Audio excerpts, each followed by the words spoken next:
Okay, remember the Lord Jesus, the night na bago siya ipako sa cross. Siya po ay pumunta sa isang garden. Ang garden pong ito ay tinatawag po na Gethsemane. At ang Panginoong Hesus po, kasama ng kanyang mga piling alagad, pumaroon upang manalangin sa kanyang Diyos Ama. Okay? Para bigyan siya ng kalakasan na matupad ang kanyang misyon sa buong mundo. Okay?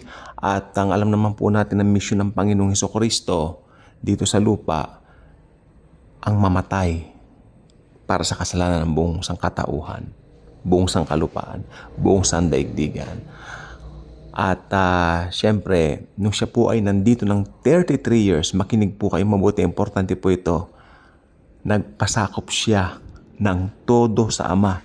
Simula paglabas niya sa Bethlehem, ibig sabihin simula nung pinanganak siya, hanggang sa mamatay siya sa cross, nagpasakop siya sa Diyos Ama. Siya ay Diyos, okay? Pero sa buong 33 years na nandito siya, yung pagka-Diyos niya talagang nandoon pa rin sa kanya kasi hypostatic union po siya. Okay, ang kanyang person ay kakaiba po. Hypostatic union po ang tawag po dito. 100% God at the same time si Jesus ay 100% man din. Okay? Kaya nung nandito siya, pinili niya na magpasakop sa Diyos Ama. Okay? Kasi ang Diyos Anak nung nandito sa lupa, okay, yung panagpapagaling siya ng mga may sakit, siya ay bumubuhay ng patay. Remember si Lazaro? Binuhay niya, pero nanalangin muna siya sa Diyos Ama. Yes, si Jesus yung Diyos Anak, pero nanalangin siya sa Diyos Ama. Okay, pero nagpasakop siya. Nandun yung pagka-Diyos niya, pero yung kapangyarihan, ito po, makinig po mabuti, nandun yung kapangyarihan sa kanya, pero nung nandito siya sa lupa, nagpasakop siya sa kanyang Ama. Ibig sabihin, yung pagka gumagawa siya ng mirakulo, tawag dito, dinudulog niya sa kanyang Diyos Ama sa langit. Okay? Ganun po yun. Kaya makikita mo itong humility ng Panginoong Hesukristo. At saka, yung focus natin ngayon tungkol sa kanyang pagkatao.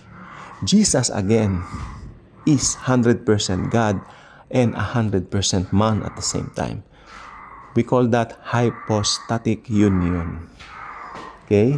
At si Jesus, sabi po ng aklat ng Hebreo, wala tayong nararanasan na hindi naranasan ng Diyos Anak.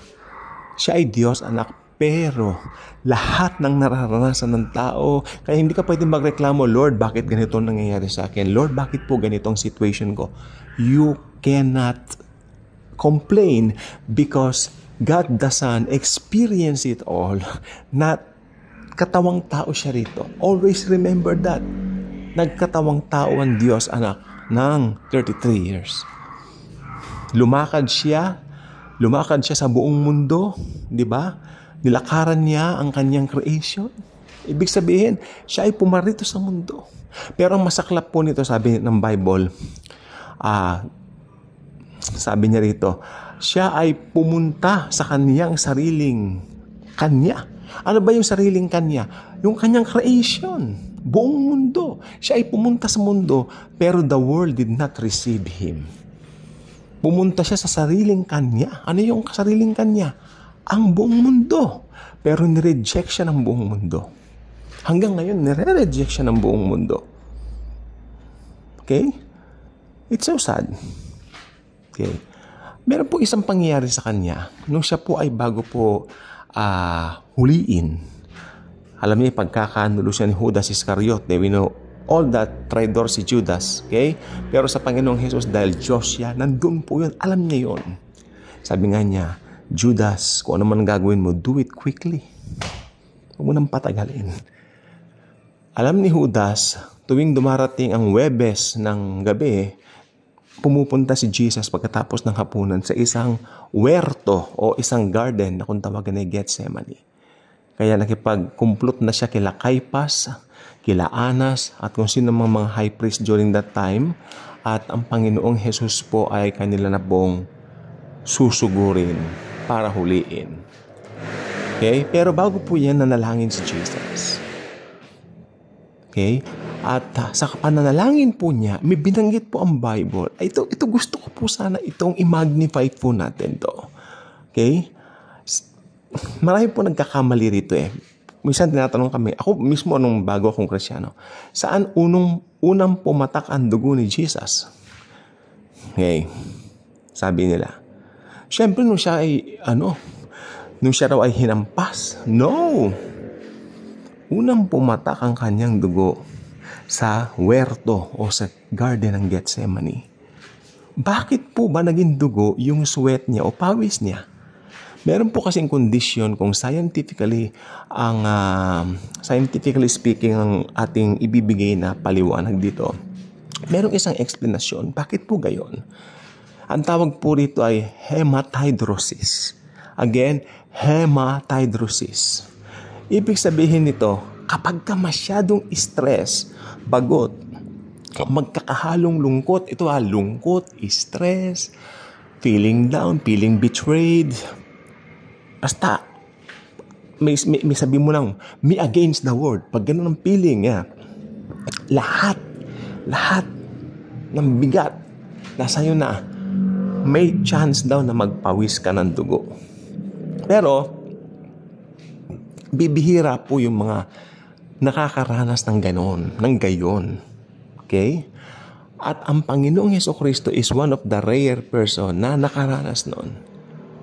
Dahil bigat ng buong sangkatawan. Di ba sinabi ko po kanina sa opening ng video ito, kahit siya ay Diyos, hindi niya ginamit yung pagka-Diyos niya rito.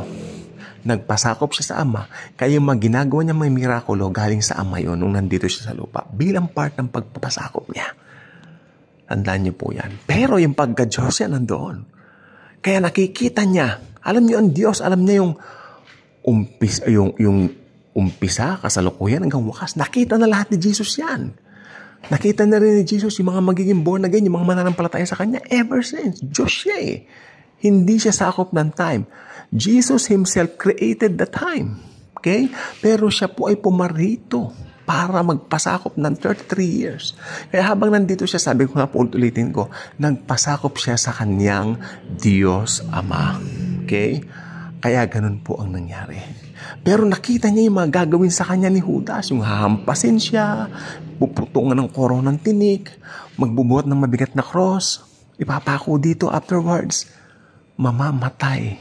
Ultimately, para siya ay mag-glorify afterwards.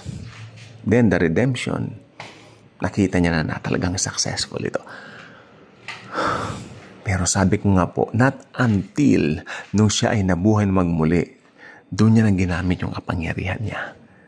Dahil siya ay Diyos na makapangyarihan sa lahat. Ang lumalang ng langit at lupa. Okay? Pero nakita na po niya yan sa Garden of Gethsemane, kung ano yung gagawin sa kanyang pasakit. Kaya po siya pinawisan ng dugo. Pag sobrang stress daw ang isang tao, according sa isang scientist, magkakagayon ng kondisyon. Again, hematidrosis. Merong isang easier word na ginagamit, hematoma. Hematoma ka na lang po natin para mas madali.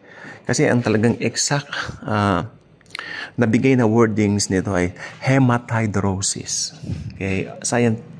Scientific name nung condition na Jesus went through before His crucifixion. Okay? So, nangyari po yun dahil sa pag-ibig niya sa atin. Mahal niya tayo. Okay? Inibig niya tayo bago pa natin siya ibigin. Anong gagawin natin?